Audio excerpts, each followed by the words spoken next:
Bangla academy পুরস্কার ১৯৭২ ও স্বাধীনতা পুরস্কার ২০২৫ উভয়ই প্রত্যাখ্যান করেন বদরুদ্দীন উমর।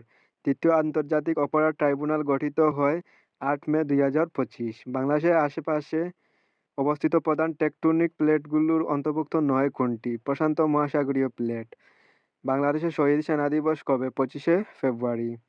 জুলাই গণঅভ্যুত্থানের শহীদ কে? উপরের সবাই। সংসপ্তক ভাস্কর্যটির ভাস্কর কে? হামিদুজ্জামান খান। বাংলাদেশের জুলাই গণহত্যার বিচারে প্রথম আন্তর্জাতিক অপরাধ ট্রাইব্যুনাল পুনর্গঠন করা হয় কবে? ১৪ অক্টোবর ২০২৪। সংবিধানের কোন সংশোধনীর মাধ্যমে নির্দলীয় তত্ত্বাবধায়ক সরকার ব্যবস্থা চালু হয়? ত্রয়োদশ সংবিধানে তত্ত্বাবধায়ক সরকারের বিধান অন্তর্ভুক্ত ছিল চতুর্থ ভাগ পরিচ্ছেদ ২। ২ ক।